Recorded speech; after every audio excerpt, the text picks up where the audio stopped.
Welcome back to another book review. Today we're going to be talking about Murray Rothbard's What Has Government Done with Our Money? This is a short read. It's about 50 pages. I'm not entirely sure how it was first published. Seems like it could have been part of like an economic journal or something. I think it was written in 1963. But in this short read, Rothbard is trying to answer the question, what has government done with our money? And he takes an examination of money, looking at sort of the evolution of money, what emerges as money in a free society, and then how when government sort of gets into the free market, disrupts money and tries to redefine it, what the impact and implications of those actions are. And the writing is broken down into two parts. The first half of the book, Rothbard examines the question, what is money in a free society? So whenever the market is left to the side, how does money emerge? And then he jumps into the question, well, what happens whenever government gets involved? And one of the first things that he says that I think is really interesting is very early on in page 3, and I'm going to kind of be tying a lot of what he's writing in this conversation to Bitcoin, which is something that I'm interested in. And I really think that this book kind of serves as like an explication of the economic motivations for Bitcoin. If you've read Seyfedin Amisa's The Bitcoin Standard, this is a book that it's very clear impacted his thinking. So one thing he says is that money is knowledge, for embedded in demand for money is knowledge of the money prices of the immediate past. In contrast to directly used consumers or producer goods, money must have pre-existing prices on which to ground demand. I think what's interesting to think about here is, as this sort of statement relates to Bitcoin, what Rothbard is saying is that which uses money necessitates an understanding of how things are priced in the past. And when you're exchanging, or whenever you're doing barter, just a pure barter system, this is a lot more difficult to sort of have good A be traded in equal amounts to good B. And so money comes as this intermediary, and we use this intermediary to simplify a lot of problems. But he says that, and this is kind of the problem that Bitcoin faces right now, as a lot of people think about it, which is that in order to use money as a medium of exchange, which he emphasizes is the primary use of something that becomes money, is to be used as a medium of exchange, is you have to have an understanding of what prices were like in the past in relation to this good. Bitcoin being only 10 years old, it's hard. It doesn't have as long of a history in pricing goods as, say, something like gold, which a lot of people have pointed out. An ounce of gold used to buy you a very nice robe back in ancient times, and now the same equivalent of gold will buy you a very nice suit. So you're able to use gold to sort of trace the price of things over time, right? He also examines this, well, he says very specifically that money is a commodity, and it's different from all other commodities in that its primary use is to be used as a medium of exchange. And I think that this is interesting to note here, because a lot of Bcashers, Bitcoin Cash people sort of really fell into, they really got hung up on this idea that money has to be a medium of exchange. That has to be its primary use. But what they failed to sort of think about in falling into this getting so focused on this one thing is that there's an evolution, and yes, like something that is used as money has to primarily serve as a medium of exchange versus all other things that it's being used for. So we think about this in gold, right? Like gold has value that it can be used in electronics. It has value that people can use as jewelry. But then the sort of the monetary premium that emerges on gold is fundamentally driven by the fact that people used it as a medium of exchange. And we'll get a little bit more into how that happened and how dollarization happened as it relates to what Rothbard is writing. But yes, but what these people fail to think about is that as something becomes money, it sort of has to go through stages. And I believe that these stages are all simultaneously taking place at the same time, just sort of at different degrees of frequency, if you will, or sort of certain certain things are being really focused on at certain times versus other things. And I think it is important that Bitcoin start becoming, used primarily as a medium of exchange, starting to create that history of pricing in Bitcoin. And this very much leads into sort of the next conversation, because so I think about this like people such as Tone Vays, who prices a lot of his products in Bitcoin, and people who are very much driven to promoting the Bitcoin market. What they end up doing is they start creating that history. So we're able to start pricing goods using Bitcoin. And one question that Rothbard examines sort of next is, what is the proper supply of money, right? This is this is an important question, because it's almost the basis by which governments are able to take over money, is by getting people to question what ought to be the supply of money. And Rothbard says,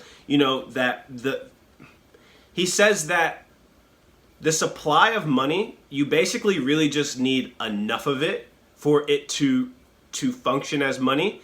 And the price ratios, given just that enough amount, should sort of work themselves out as long as your money is sufficiently divisible, right? And so we could think about this in the context of gold and silver. It doesn't matter how much gold there is or how much silver there is. What matters is that I know that an ounce of gold is going to be, say, able to purchase me, like we use the same example, able to purchase a suit. And if the supply of gold increases, right, then the amount of gold necessary to purchase a suit is going to go down.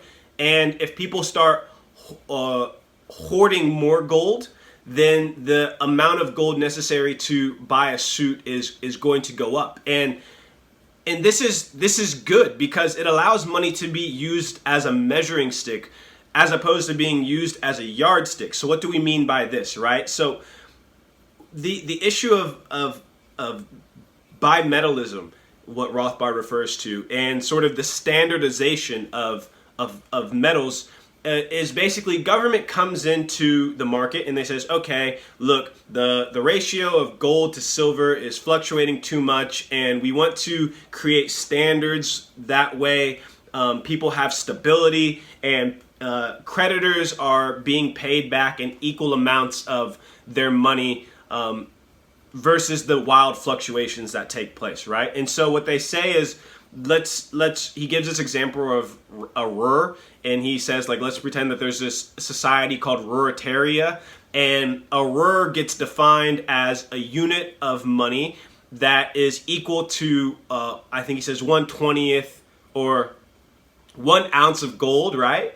And so then we create this thing. We say, okay, the Ruhr is equal to 1 ounce of gold, and because 1 ounce of gold, 1 ounce of gold is equal to 1/20th or 20/20th an ounce of silver. So then 1 Ruhr is also equal to 1/20th of silver, or something along those lines. And what happens is that the fluctuations of metals, given Gresham's law, is that as certain amounts of, say, gold or silver enter or exit an economy, you are creating an abstraction with that unit of the Ruhr, and sort of the good monies end up flowing out of or into into people's pockets, and people don't spend the good money and they use the bad money, right? But it's this layer of abstraction that Rothbard says is really important to focus on, because it is what allows governments to eventually sever the tie between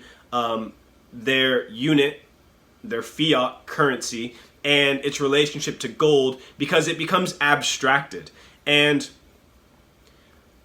he talks about how once this is basically just the first step to government centralizing control of money, which he says inevitably leads to inflation. And he talks a lot about inflation, the impacts of inflation. But I think that one of the most interesting things that he says about inflation is that inflation kind of leads to malinvestment, or people getting attracted to get-rich-quick schemes rather than willing to actually produce value. And I think that's just an important thing to think about in the context of the global economy today, and high rates of inflation by governments. He goes on then in part 2 of this book to sort of give a critique of central banking and the perverse incentives that are created once you've allowed government to control the currency, the relationship between private banks and the central bank.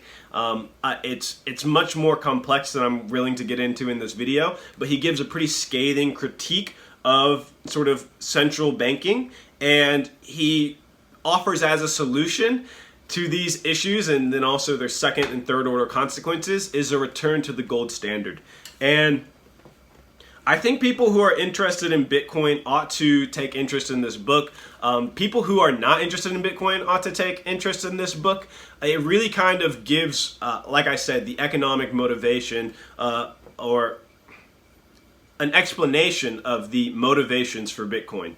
And yeah, it's a book that I wish really that everyone had to read. Like one of those books that you'd have to read in high school or something like that would be super ideal. But I really enjoyed this book. I'm not gonna give it a rating. I think it's not appropriate to give it a rating. It's just it's too really it's I don't know how to rate it. That's really what it boils down to. It's a great read though. Highly recommend it. Let me know what you guys think of the book. If you've read it, let me know what you think of my analysis.